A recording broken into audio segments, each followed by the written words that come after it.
Bien, la clase pasada vimos, estamos acá, eh, vimos sobre la expresión de la resistencia. Aquí, la resistencia eh, es el producto de la resistividad ρ por la longitud, ¿no? La dimensión longitudinal del conductor y sobre el área transversal, de sección transversal a través de la cual pasaba la corriente. ¿Correcto? Generalmente nuestros conductores son de tipo cilíndrico. Son así cilíndricos, pues A es el área de sección transversal del cable, L es la longitud del cable, ¿correcto? Y además hay un detalle, mientras más largo sea el cable a través del cual pasa la corriente, mayor va a ser la resistencia, justamente por eso. Mayor va a ser la resistencia, justo tenemos aquí la longitud, aumenta con la longitud la resistencia. No es lo mismo tratar de enviar la misma corriente por un cable de 1 metro que por un cable de 5 o 10 metros, porque la resistencia es mayor en el cable más largo. Por lo tanto, hay mayor dificultad al paso de los electrones. ¿Sí?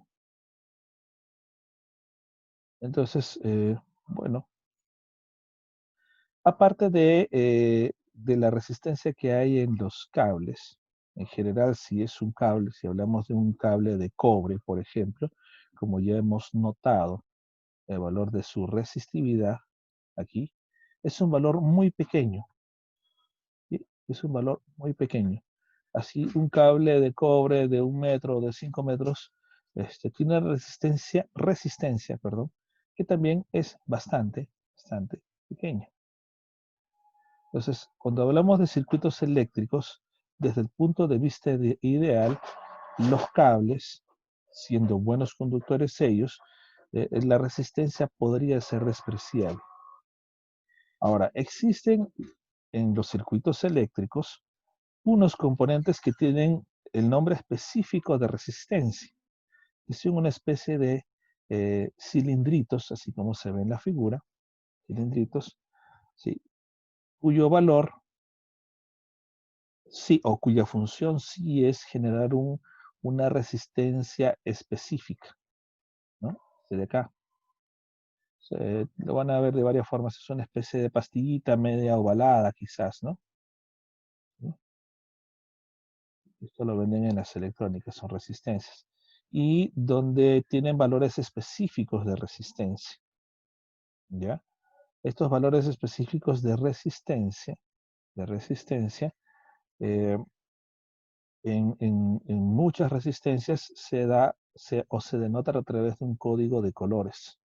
Esto del código de colores lo vamos a hacer en una siguiente clase para poder identificar el valor de la resistencia. ¿Listo? Pero yo les voy diciendo, normalmente suelen haber una lista de colores y cada color tiene un código, ¿correcto? Según este cuadro. Entonces, aquí hay bandas. Primera banda, vamos a agrandar un poco la imagen. Primera banda, ¿no? Leyendo desde izquierda hacia derecha, primera, segunda, tercera, cuarta banda, ¿ya? Entonces, la primera banda, ¿no? De acuerdo al color, tiene un valor de dígitos. Si es negro, si es café, rojo, anaranjado, amarillo, verde, azul, violeta, gris, tiene un número. O sea, cada color se convierte en un número. ¿Ya? Igual para la segunda banda hay un segundo dígito, estamos hablando de decenas, ¿no? Y luego la tercera banda es un factor de multiplicación. Por ejemplo, si el color fuese café, café, café, el primero sería 1, el segundo sería 1, el tercero sería por 10.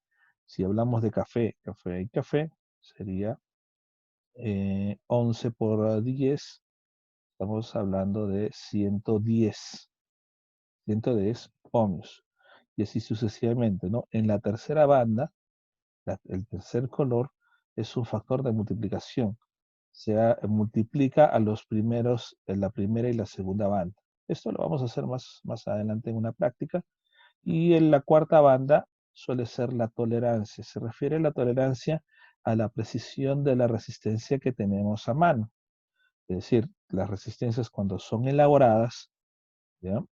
Son elaboradas para tener un valor fijo, sí, pero en el mismo proceso de fabricación, debido a la calidad del material o que no todas las resistencias son exactamente iguales, marcan, hay una tolerancia, es un error, ¿no? Entonces esa tolerancia también se indica como una banda, la cuarta banda. Por ejemplo, si la banda es dorada, se indica que el error es de 5% o que la precisión es del 95%. ¿No?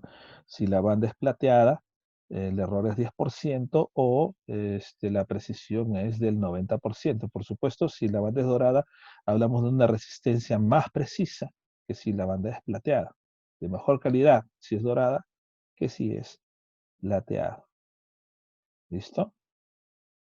Muy bien. Entonces, aquí nos estábamos saltando una expresión. Quiero que notemos, ¿no?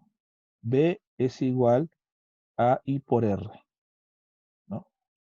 Esto está entre paréntesis, por supuesto. Es la resistencia. B es igual a I por R. B, por supuesto, es el voltaje o diferencia de potencial. I es la corriente y R es la resistencia que se mide en ohms. Esta se conoce como ley de Ohm. Y esta ley de Ohm, importantísima ley para entender lo que es la corriente, interpreta la relación entre la corriente que se mide en amperios, la resistencia a través, resistencia o resistencias que pasa por el circuito, ¿ya? Con el voltaje o la tensión o diferencia de potencial, y ya sabemos que así se denomina, ¿no? Diferencia potencial, pero desde el punto de vista técnico se conoce como voltaje, tensión eléctrica. Entonces, vamos a ver aquí la relación.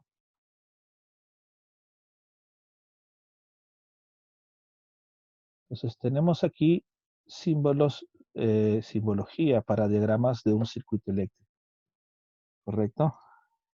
Una línea continua simplemente indica que es un conductor cuya resistencia se supone despreciable. Un conductor, un cable de cobre, tiene una resistencia despreciable, a menos que estuviésemos hablando de un conductor que sea demasiado delgado, lo que incrementaría su resistencia, o un conductor demasiado largo, de muchos metros de longitud. No es el caso en estos diagramas de circuito. Por lo tanto, un conductor, la resistencia de un conductor se considera despreciable, o sea que no tiene resistencia. Y este símbolo, que es el zigzag, donde hay una R, se hace mención a un resistor o resistencia. ¿A qué me estoy refiriendo? A estos elementos, ¿no? Se le dice resistor o resistencia, que tiene una resistencia así notoria, ¿no? Cuyos valores son 10, 50, 100, 1100 ohmios, 3000, hay de kilo ohmios, hay mega ohmios, valores muy grandes de resistencia, ¿no? Y se colocan estos elementos justamente para limitar el paso de la corriente, cuando yo quiero especificar una corriente determinada. Entonces, se van a simbolizar en un diagrama con este símbolo de aquí, con una R con un zigzag. ¿Listo? Más abajo también tenemos otro símbolo que yo había mencionado antes. Este es una fuente de FEM, o sea, una fuente que proporciona fuerza electromotriz, ¿no es cierto? Ideal, por supuesto. La línea más larga indica el polo positivo y la línea más corta indica el polo negativo. También suele colocar una especie de épsilon, ¿no? Es una E ahí por electromotriz, por el término electromotriz. Es una fuente que suministra energía, es decir, que produce un movimiento de electrones. Ahora, el sentido de la corriente convencional ya dijimos que va a ir de positivo, ¿no? Sale del positivo e ingresa al negativo, por convención.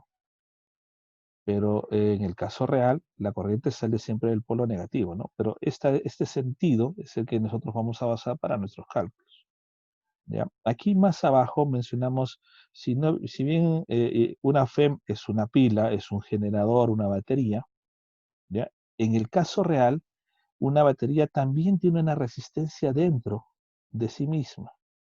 ¿Por qué? Porque una batería es hecha de un material, por ejemplo, depende del tipo de baterías de níquel-cadmio, baterías de plomo, como la plomo ácido, que son las baterías de los automóviles, o las pilas comunes, ¿sí? Tienen un material cuya reacción química es la que produce el flujo de electrones. Y ese material se va degradando conforme se va utilizando la pila. A medida que se va degradando, su resistencia, que debe ser muy pequeña aquí, es un valor en realidad, esta R de aquí es un valor muy pequeño, a medida que la pila se va utilizando, se va envejeciendo, su resistencia va aumentando. Así que una batería real, digamos así, vamos a especificar real, tiene una fuente de fuerza electromotriz más una resistencia que es muy pequeña, ¿ya? Esta de aquí se puede decir que esta es una batería o una pila ideal, o sea, una batería que nunca se degrada, así que, y no tiene elementos, son elementos cuya conductividad es perfecta, digámoslo así. Pero esta es una batería real que tiene una pequeña resistencia, ¿sí? Se simboliza este recuadro en anaranjado, ¿no? Este rectángulo anaranjado simboliza la batería. Aquí está el lado positivo, es decir, aquí está la puntita de la pila y aquí el lado negativo, por supuesto. O también puede ser al revés, la resistencia puede estar delante o detrás de la fuente. Si fuese en este símbolo, estamos hablando de que el lado positivo está aquí y aquí está el lado negativo, ¿no? Entonces, esto representa una pila real, repito. Esta más bien es una pila ideal. Bien, claro, hay pilas de litio, níquel-cadmio, las recargables son de níquel-cadmio, ¿no? O las pilas, las Duracell, ¿cómo se les dice? Son pilas de, ¿nadie se acuerda el término? ¿Cómo se les dice a las pilas Duracell o las baterías Duracell? ¿Ah? ¿O de qué material están hechas? ¿No se acuerdan? Entonces, dependiendo del tipo de reacción. Yo tengo una batería, ¿no? La Duracell son de zinc y carbón, creo. A ver, no recuerdo bien el término, es un...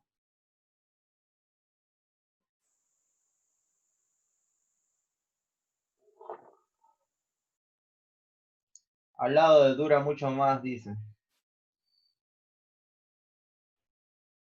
Sí, no lo veo, a ver si lo puedes ver ahí. ¿No? No, tenía el nombre en la mente, se me ha ido, pero Alcalina, dicen. alcalinas, ¿no? Dice tipo alcalinas, habría que es un compuesto, pero no son iguales a las otras comunes, ¿no? De litio. Bueno, Contiene mercurio, dice que tiene. mercurio, no sé. Bueno, eso depende del material o los materiales que los compongan. Lo que buscan es hacer una reacción química para producir un flujo de electrones, ¿no? Las de níquel-cadmio, por ejemplo, son las recargables, ¿no? Son las famosas eh, baterías o pilas recargables y se pueden enchufar y te duran un poco más de tiempo, ¿no es cierto? Son más caras, por supuesto. Bien, más abajo tenemos dos símbolos aquí, estamos viendo los circuitos. Este B de aquí es un medidor, son equipos que van a medir electricidad. Es un voltímetro, porque indica la B. Voltímetro quiere decir que va a medir la tensión o la diferencia de potencial, o tensión también, ¿no? Tensión. O como muchos le dicen, el voltaje, ¿ya? el voltaje entre sus terminales, ¿no? Tiene dos terminales. Algunos símbolos tienen un puntito aquí para simbolizar que este es el terminal que va a medir el lado positivo y este el negativo. Y el de abajo, que es otro medidor que mide la corriente que pasa a través de este medidor. ¿Listo? Estos son instrumentos de medición eléctrica. Normalmente, hoy en día, estos instrumentos están agrupados en torno a un equipo que se conoce como multímetro o multitester. Aquí yo tengo uno a la vista. Seguro que muchos lo han visto. Multímetro o multitester. Es un equipo que también necesitamos conocer su funcionamiento. Y ya en clases más adelante vamos a desarrollar una especie de práctica, laboratorio. Algunos quizás los tienen en casa o algún familiar se lo han visto. Este equipo que se le dice multímetro, multitester, ¿sí? Tiene la capacidad de medir a través del manejo de esta perillita, ¿ya? En una posición determinada puede medir voltaje, ahí está, B, observen ahí hay una B, voltaje, mide 200 acá, puede medir, ahí va a medir 2 voltios, ¿no? Lo giro por acá, ahí va a medir hasta 200 M, ¿no? Milivoltios, ¿no? Si giro la perillita, toda la franja que está en rojo, ¿no? 2, 20, 200 hasta 1000 voltios. Observen que al costado de la B hay una rayita continua con una rayita discontinua. ¿Qué quiere decir eso? Es decir, vamos a anotar acá. Esto después se puede borrar, por supuesto. Dice una B, una rayita así y así. Quiere decir que en toda esta zona vamos a medir voltaje se le dice C.C. ¿Qué quiere decir eso? En corriente continua. Corriente continua. Voltaje en corriente continua. ¿Qué quiere decir corriente continua? Lo que sucede es que nuestra corriente eléctrica tiene dos tipos. Bueno, en nuestra vida diaria hay dos tipos de corriente. Hay corriente continua, por ejemplo, como la que suministra una batería. ¿Por qué continua? Porque tiene una polaridad fija, es decir, por un lado va positivo, el otro es negativo. Este tipo de corriente es la que nosotros vemos en nuestros celulares. O sea, una teoría de corriente continua. Lo que vemos en nuestra laptop, en el interior de nuestra laptop y muchos equipos eléctricos. Pero también hay opción de medir corriente alterna. La corriente alterna, como su nombre lo dice, no tiene una polaridad fija como la de la batería, positiva o negativa, sino que permanentemente está cambiando. En un inicio, un extremo será positivo y en otro instante va a ser negativo. Entonces, se está invirtiendo la polaridad, se está alternando. Esto se llama corriente alterna. ¿Dónde encontramos la corriente alterna? Por supuesto, en nuestra casa, en los tomacorrientes, es de corriente alterna. Nuestra licuadora funciona directamente con corriente alterna, ¿no? Y muchos equipos, todos los que sean conectados, enchufados al toma corriente, pues reciben corriente alterna directamente. Entonces, nuestro voltímetro, que tiene un símbolo aquí, van a ver acá, ¿no? Si se ve ahí, una B con una rayita y una línea punteada, en esa zona va a medir voltaje en corriente continua, corriente directa, también se le dice. Pero también tiene otra zona más allá, a ver, más abajo, vamos a ver una zona en verde. Acá, está en verde, hay una B con una especie de símbolo que es como el símbolo de la ñ, ¿no? Más o menos así. Hay una B con símbolo así. Entonces, este es CA. Es corriente alterna.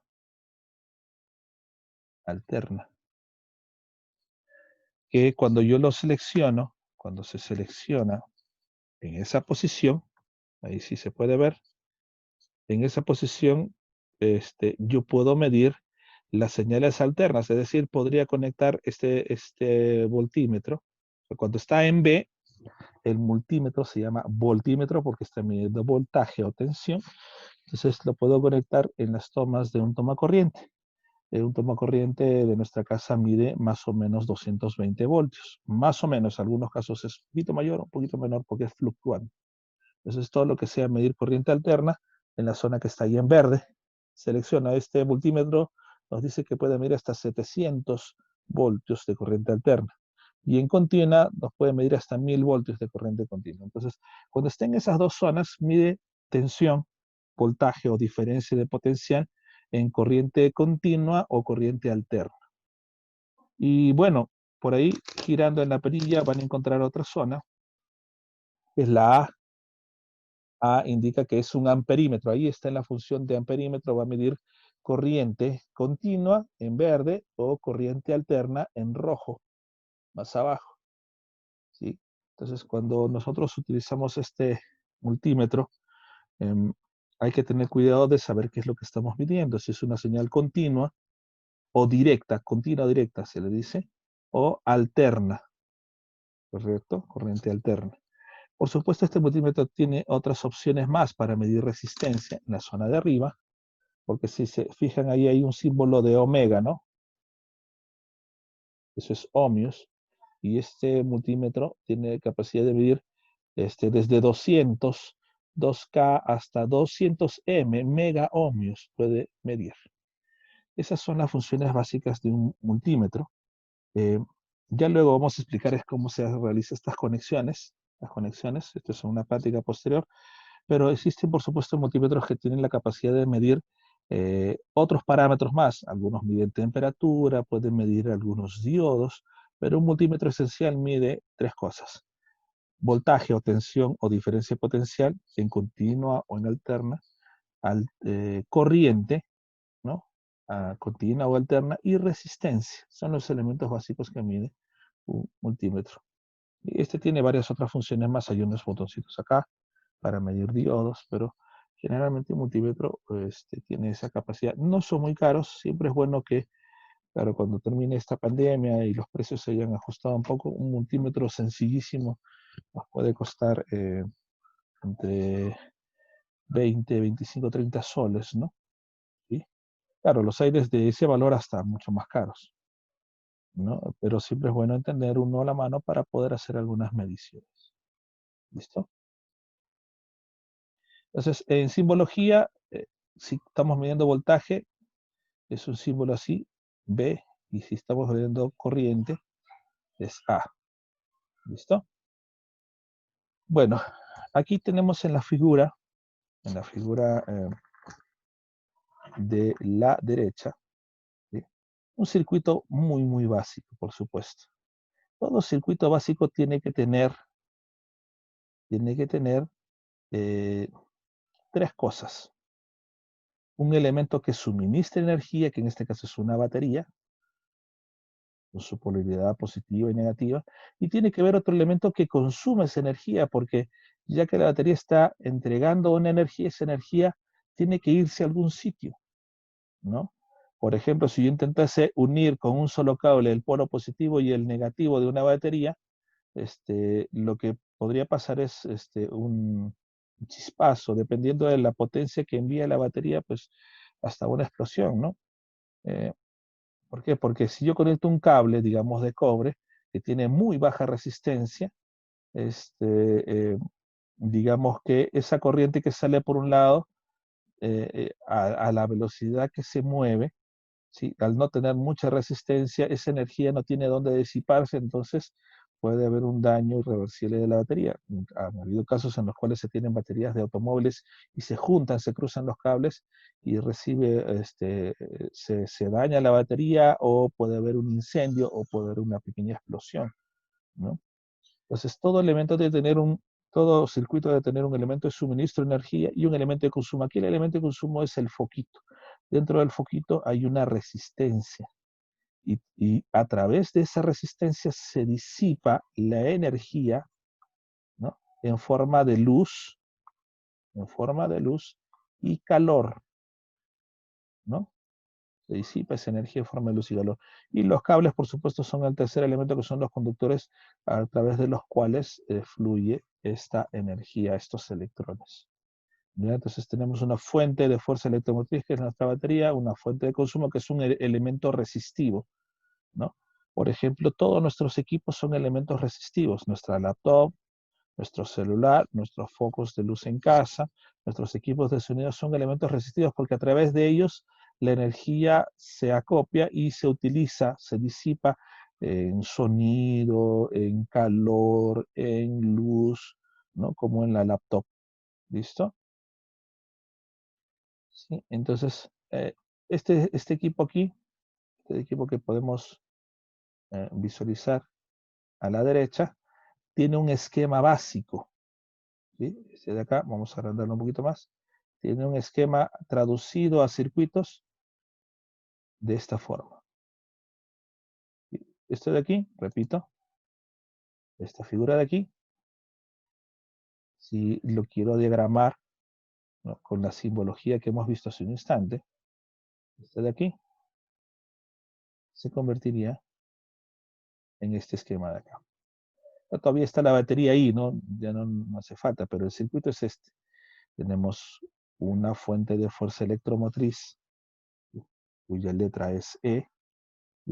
Como es una batería o pila real, tiene una resistencia, le están poniendo una R pequeña, la resistencia interna, R sub I también se le pone.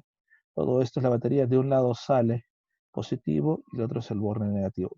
Como ya dijimos, nuestro sentido de la corriente, ¿no?, establecido, normado, es saliendo del polo positivo y entrando al polo negativo. La corriente que sale de un lado tiene que entrar al otro extremo de la batería, si no, no va a haber corriente. Tiene que haber un circuito cerrado, se le dice, ¿no? Un lugar por donde salga los electrones y un lugar por donde ingrese. Y por supuesto un lugar de consumo. Nuestro foco es este de acá, es un elemento resistivo. Entonces un circuito básico. También se suele colocar en el circuito básico un interruptor, pero no es necesario un interruptor para que funcione ya nuestro circuito. ¿Listo? Muy bien.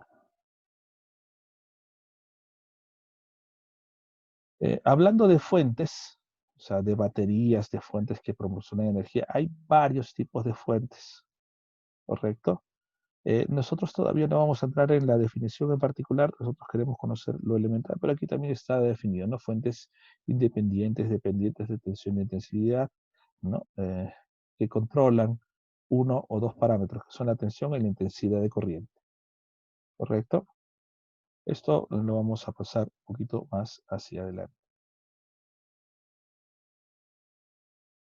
Analicemos el siguiente ejercicio, fuente en un circuito abierto. Veamos un poco el problema. Me dice, se ilustra una fuente, una batería, aquí está, con FEM, o sea, con tensión, ¿ya? Con voltaje, ¿correcto? Es una batería con FEM de 12 voltios, ¿no? Es una que suministra una tensión de 12 voltios. Y resistencia interna, esta batería sí nos están dando, no siempre nos dan este valor, pero en este caso nos están dando que la resistencia interna de esta batería es de 2 ohmios. En realidad, 2 ohmios es muy grande, deberíamos considerar que es una batería un poco envejecida, ¿ya? Se ha degradado un poco sus materiales y su resistencia interna es de 2 ohmios, ¿ya? Dice, ¿no? En comparación, la resistencia interna de una batería comercial de plomo de 12 voltios es de solo algunas milésimas de ohm, ¿sí? Solo que para el caso del ejemplo se exagera un poco el valor de su resistencia interna. Repito, podemos suponer que es una batería un poco gastada. Los alambres a la izquierda de A y a la derecha del amperímetro no están conectados a nada. Observen que aquí está la batería, tiene sus dos terminales hacia A y hacia B, y entre A y B se está midiendo, ¿sí?, el voltaje, y de B sale el amperímetro. Aquí hay un detalle importantísimo que hay que conocer, ¿ya? Todo voltímetro, y esto vamos a puntualizarlo aquí, voy a anotarlo aquí, después ustedes deciden si lo borran o no. El voltímetro, bueno, consideremos que el multímetro tiene dos etapas, ¿no? Como voltímetro y como amperímetro. Entonces vamos a decir que el voltímetro voltímetro siempre se coloca en paralelo. Se coloca en paralelo. En paralelo con el objeto que se desea medir. ¿Y quiere decir esto? Repito acá, ¿no? Si tenemos un objeto cualquiera, no sé, objeto cualquiera, yo quiero medir el voltaje entre sus dos terminales, entonces yo debo colocar el voltímetro, este voltímetro, en paralelo, de tal forma que se tomen, bueno, con mis manos, ¿no? Si te quiero medir este elemento de acá, el voltímetro aparece en paralelo tocando cada uno de sus extremos, en paralelo, esto es en paralelo, ¿no? Se unen brazo con brazo, ¿recuerdan? Esto es en paralelo. Entonces, en nuestro circuito, lo que podemos ver, el voltímetro siempre se debe colocar en paralelo. Aquí está el voltímetro y sus dos brazos, digamos, están tomando los brazos de los bornes de la batería, se conecta en paralelo, ¿correcto? Siempre el voltímetro se ha de conectar en paralelo con el objeto que se desea medir, del cual se desea medir su voltaje. El amperímetro, el amperímetro, el amperímetro se conecta en serie o se coloca en serie, ¿ya? Se coloca en serie. ¿Qué quiere decir esto? Recordando el tema de los condensadores. En serie tengo un elemento aquí y quiero conectar el otro. En serie solo se toman por una mano, no por las dos. Por dos manos es paralelo, por una sola es en serie. Están enseriados. Recuerden, para que estén en serie no debe haber un tercero ahí tomando la mano, porque si no, ya deja de ser serie. En paralelo es así. ¿Y puede haber un tercero aquí conectando la mano? Sí, sigue siendo paralelo. Esas son las dos condiciones que permanecen aquí. En serie es tomarse de una sola rama. ¿Sí? Estos son detalles importantes que vamos a seguirlos repitiendo en la clase.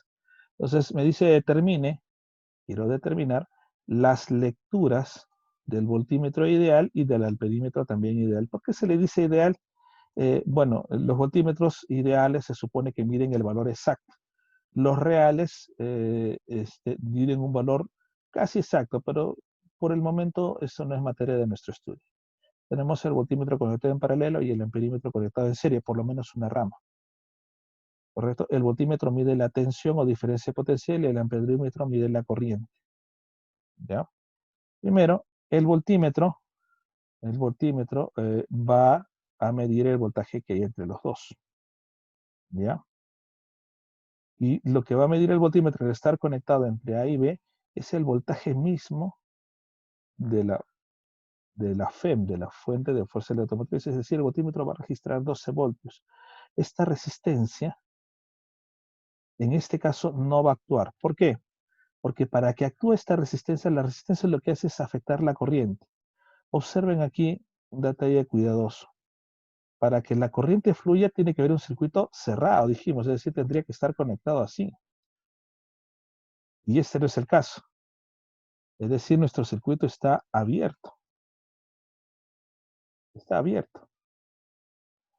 Así que si nuestro circuito está abierto,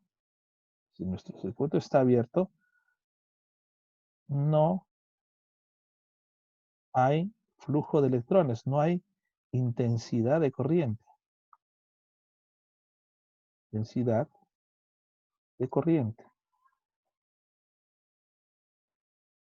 Porque la corriente necesita, digámoslo así, una especie de tubería por donde debe salir y por donde debe entrar. Esta línea está abierta. Por lo tanto, si no hay intensidad de corriente, el amperímetro marca 0, porque el amperímetro debe medir la intensidad de corriente. Sin embargo, el voltímetro solo necesita la diferencia de potencial. Diferencia de potencial, hay un potencial en B y un potencial en A, y ese es 12, sí lo está midiendo. Este es un circuito abierto. Para que esté cerrado hay que unificarlo. ¿Sí? Entonces, la respuesta es tan simple como eso. El voltímetro mide 12 voltios y el amperímetro marca 0 porque no hay intensidad de corriente. La corriente tiene que salir de un lado, o sea, el flujo de carga tiene que salir de un extremo e ingresar a otro. Si bien saliese desde A, ¿hacia dónde va a ir? si no tiene un conductor para moverse e ingresar en B? No lo tiene. ¿Listo? Esa es la respuesta para este ejemplo. En el segundo caso, tenemos el mismo circuito, pero ahora ¿sí? Está conectado, está cerrado el circuito, como ven, ¿sí? A través de aire. Además, hay una resistencia R de 4 ohmios, ¿sí? Porque como ya dijimos, más arriba, todo circuito necesita un elemento que suministre energía y otro que lo consuma, un R, una resistencia.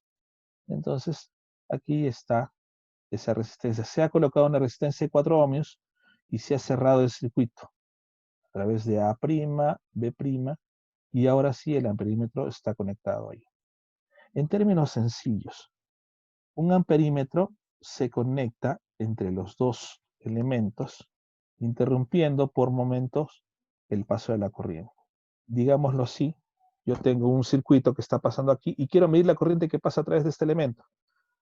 Corto el cable, parto el cable, imagínense que es una tubería, y coloco mi amperímetro ahí, ¿no? Digámoslo así. Entonces, al cortar y colocar el amperímetro ahí es como un medidor, como el medidor de agua que tenemos en casa, ¿no es cierto? Entonces se coloca en medio y simplemente censa el paso de la corriente, ¿no? Censa el paso de la corriente, el paso del flujo. Entonces, ahora el amperímetro aquí, a la derecha, ¿sí?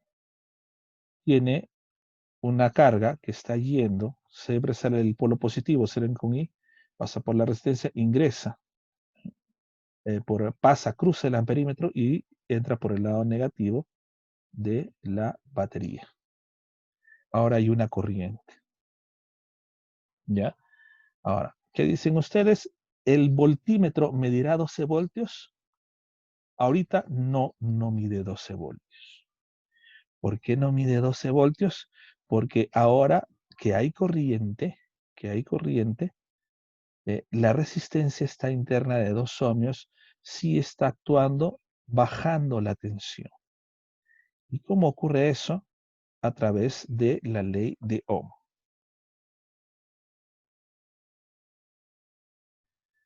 Según la ley de Ohm, vamos a anotarla aquí al costadito, la ley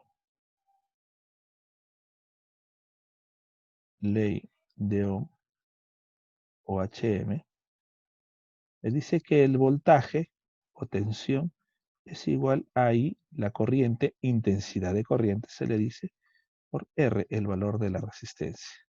¿Qué implica esto? Que lo que hace una resistencia cuando a través de ella pasa I es cambiar el valor de la tensión. Como la resistencia es un elemento de consumo, la tensión ha de bajar. La tensión ha de bajar. Entonces, les quiero mostrar un esquema de lo que sucede a nivel de circuito. Lo que he hecho aquí es simplemente, es este circuito se ha estirado para poder verlo en un esquema de voltajes. Vamos a checar un poco la imagen para tenerlo más en claro.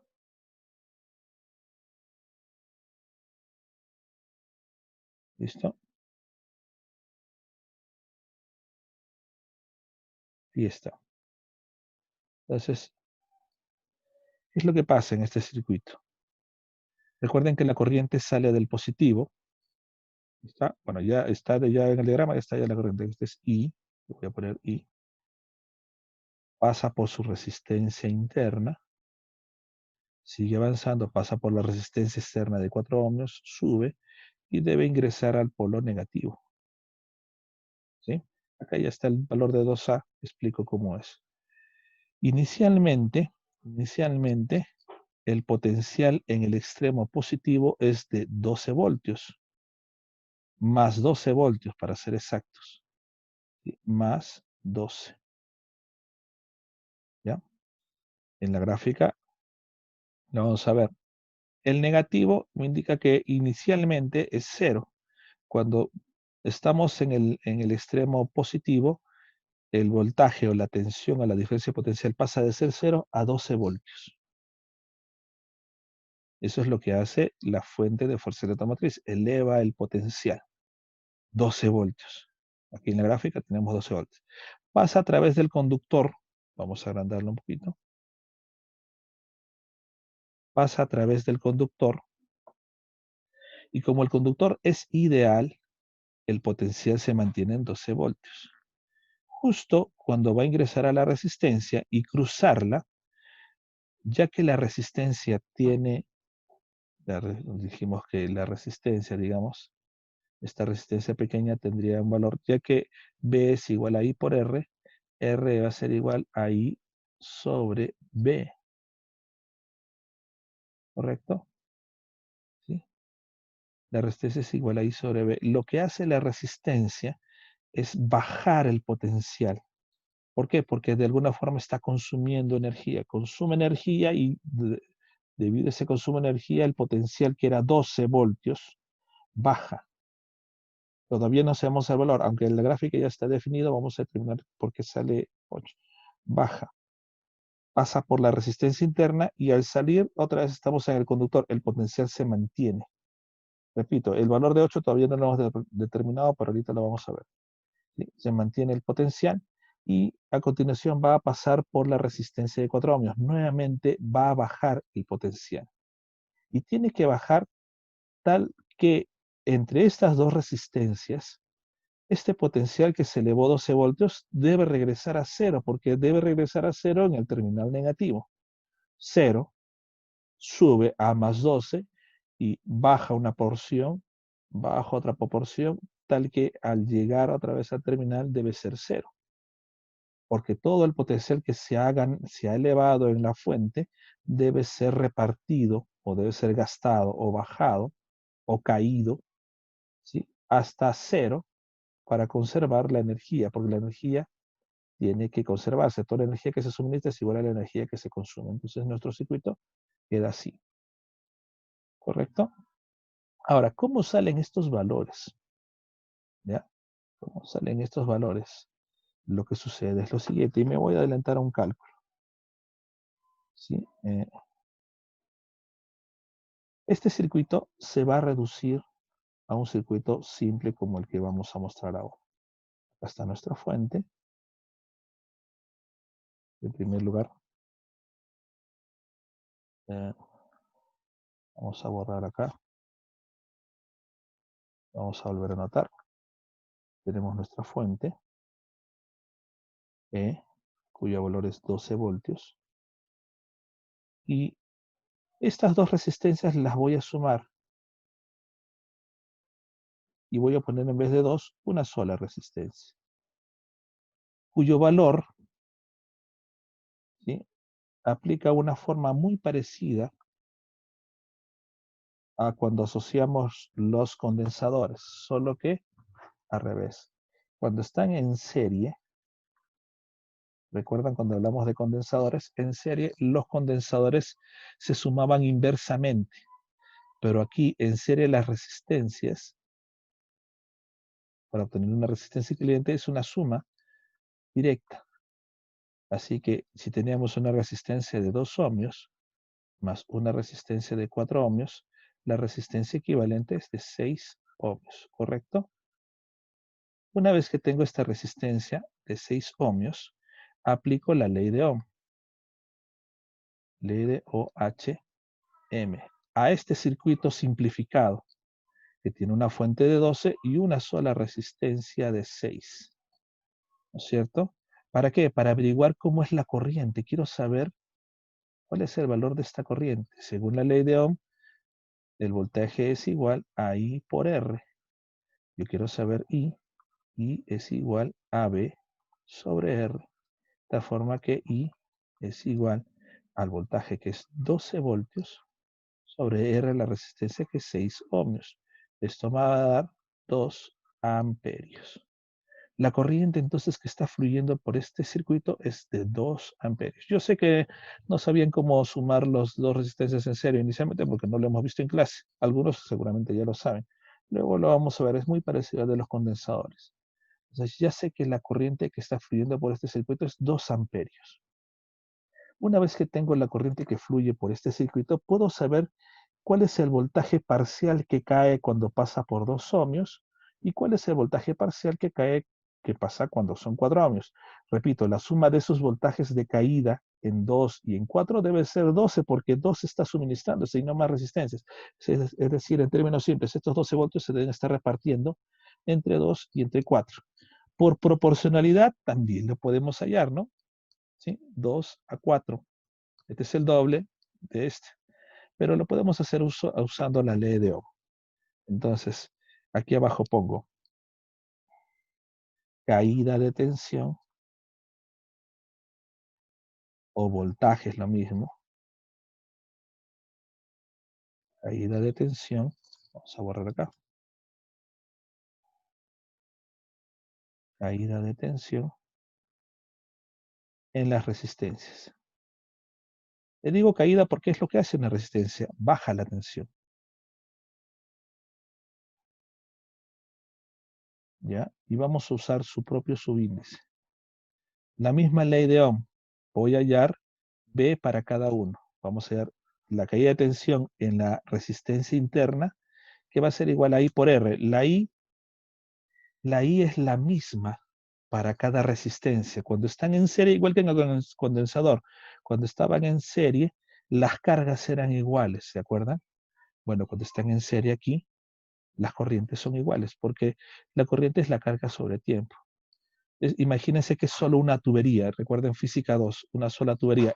En una sola tubería el caudal es el mismo. Si se ramifica en 2 o 3, el caudal se divide.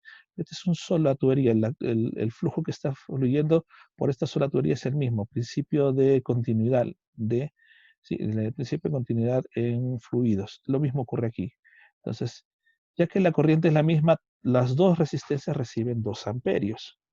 Entonces, la tensión de caída en la resistencia interna va a ser I por R minúscula, es decir, 6, perdón, corregimos aquí, no es 6, es 2 amperios, que acabamos de hallar, 2 amperios,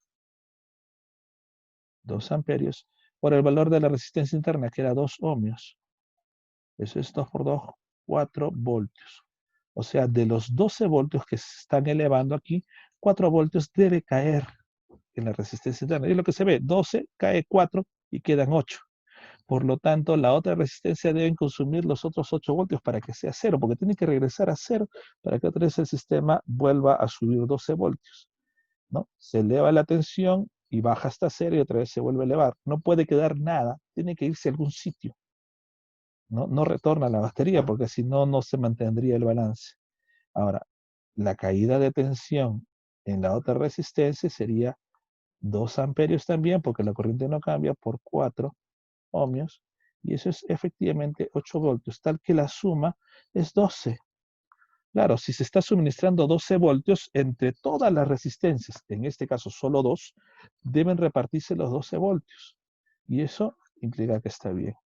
Entonces, ahora sí nuestra gráfica cobra lógica, ¿no? Del negativo en 0 llega al positivo, se eleva a 12 voltios, pasa por la primera resistencia, cae 4, y me quedan 8, y después pasa por la segunda resistencia, cae 8, con lo cual vuelve a 0. Ese es el balance en nuestro ejercicio. Por lo tanto, preguntemos ahora, nos volvemos a nuestra pregunta, ¿no? ¿Cuánto marca el voltímetro y cuánto marca el amperímetro? ¿Cómo es así? Acá el voltímetro y el amperímetro no aparecen. Los voy a dibujar. ¿Cómo es que se conecta un voltímetro? Bueno, el voltímetro quiero medir el voltaje de la pila, obviamente. Lo voy a conectar así. Acá está mi voltímetro. ¿Ve? Ya saben que tiene que abrazar en paralelo. ¿Lo podrá abrazar aquí adentro? No, no puede porque esto es interno de la batería, solo puede conectar entre los extremos. Un extremo del voltímetro va acá y el otro extremo del voltímetro va acá. El voltímetro mide el voltaje que hay entre estos dos elementos. Entonces, por lógica. En el ejemplo anterior, esta resistencia no funcionaba porque no había corriente, por lo tanto el voltímetro solo medía los 12 voltios. Pero ahora la resistencia sí está funcionando. ¿Quién me dice cuánto va a leer el voltímetro? ¿Me dirá 12 voltios o menos. Si estoy conectando entre esos dos extremos. ¿Cuánto mide el voltímetro? O al menos dígame si va a medir 12 voltios o mide menos. O quizás mide más. 8, licenciado. 8 voltios, correcto. Lógico, ¿no? Medía 12 voltios y no funcionaba la resistencia. Ahora yo sé que la resistencia siempre baja la tensión, produce una caída de tensión. 12 menos la tensión que cae esta. ¿Cuál es la tensión que cae esa resistencia? Eso es 4 voltios, ¿no? Entonces, lo que mide el voltímetro va a medir 12 menos 4 voltios, eso es 8 voltios. Esa es nuestra respuesta. El voltímetro mide 8 voltios. ¿Ya? ¿Sí? Hagan la prueba. Una batería cuando está conectada tiene un valor de 12 entero, pero cuando la conectan a un circuito, la batería no mide lo mismo, mide menos, porque ese valor menos es el valor de la resistencia interna, perdón. Casi, en realidad, en el caso real, si la batería está nuevecita, si la batería es de 12, va a medir quizás un poquito menos, 11,8. ¿Por qué? Porque la resistencia interna tiene que ser un valor pequeño, porque en este caso, en este ejemplo, 2 ohmios indica que la batería está muy vieja o es muy mala. La batería 2 ohmios es muy grande. En realidad es para casos del ejemplo, pero en realidad debe bajar 0,001 ohmio, ¿no? Es una resistencia muy pequeña, debiera ser. Cuando ustedes vean midiendo el voltaje de la batería sin conectar y luego conectada, que cambia de 12 a 8, indica que la batería está muy vieja, su resistencia interna es muy grande, está envejecida, ¿no? No dura mucho. Y ese valor va aumentando conforme pasa el tiempo de uso de la batería, por supuesto. Algunas duran 2, 3 años, algunas duran semanas, depende del consumo, ¿no? Depende del consumo del circuito del cual se está considerando. Ingeniero, Sí. licenciado, una pregunta. ¿Y no había un modo de bajarle la resistencia a esa resistencia que sale de la batería? Eh, Bajarle el valor. Mira, como te digo, las baterías nuevecitas tienen que tener un valor muy pequeño, 0,001 en realidad, ¿ya? Es inevitable que la resistencia sea que en inicio, antes de usarla, la batería nuevecita, ¿no? O sea, eh, esta batería nuevecita, que es de 9, yo la mido ahorita, debe medir 9. Cuando lo conecto al circuito, debería medir 8,9, ¿no? Casi nada, igual, porque está nueva.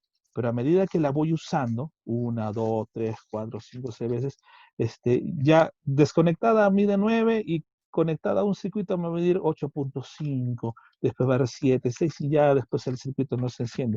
¿Es por qué? Porque como es un tema de desgaste químico, porque hay una transferencia, es un proceso de transferencia de carga, ¿no? Por la reacción entre 2 o 3 sustancias, esto se va degradando. Hay baterías que duran mucho más en ese proceso, que son las baterías recargables, las de níquel cadmio, por ejemplo. Su proceso es mucho más largo, pero igual duran 1, 2, 3 años así, dure más tiempo, igual su resistencia va creciendo. En el caso de las baterías de plomo ácido, que son las baterías más comunes de los automóviles, que son placas, ¿ya? Y que están dentro de un el fluido que es el electrolítico, que es un fluido que es el transporte de carga, ¿ya? Se puede cambiar el líquido, ¿sí?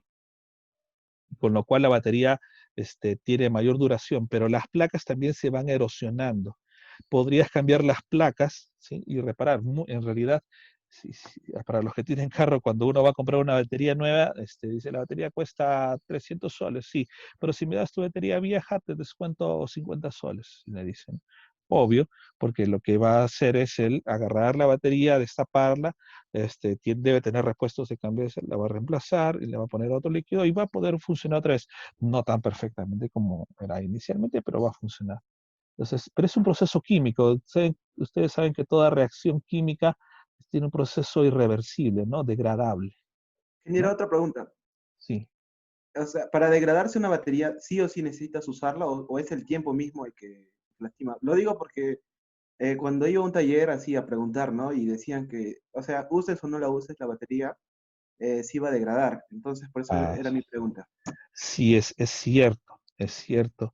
¿Por qué? Porque, obvio, la batería para que no se dañe tendríamos que evitar que haya un proceso fluido de carga. Y normalmente si no está conectada, por lógica, no debería funcionar. Pero lo que pasa es que sí funciona porque hay procesos como el de humedad que generan, o sea, no sé, por más que se deje una batería a tiempo, se empieza a carcomer los bordes, especialmente el borde positivo, creo yo, ¿sí? Porque de todas maneras hay un proceso de flujo de cargas. La humedad está haciendo que haya un proceso de flujo de carga de todas maneras, ¿no? Y las placas dentro del líquido también se van desgastando, no va a ser eterno. Entonces, se va. Entonces, lo que conviene pues, es una batería no tener almacenada mucho tiempo, sino utilizarla. Es más, si la batería la dejas descargada mucho tiempo, como ocurre en los que tenemos autos, en esta pandemia mi carro tenía batería nueva, se ha descargado, se va dañando, porque requiere que el proceso sea permanente, ¿no? Que la reacción se esté cumpliendo. Es decir, es inevitable. La única forma de evitar que la batería no se dañe es, uno, bueno, quitarle el líquido para que no haya ningún proceso de transporte de carga y mantenerla en un lugar muy seco y aislado, cosa que no es tan sencillo, ¿no? Si tú pones, es más, si pones la batería en el piso, por la misma línea tierra que se forma, la batería también se va desgastando, tiene que estar almacenada en, pues, en bases de madera. ¿Listo? Muy bien, jóvenes, son las 5:01, ya me estoy comiendo el tiempo. Continuamos la próxima clase. Recuerden, el fin de semana les mando la práctica de lo de capacidad y potencial.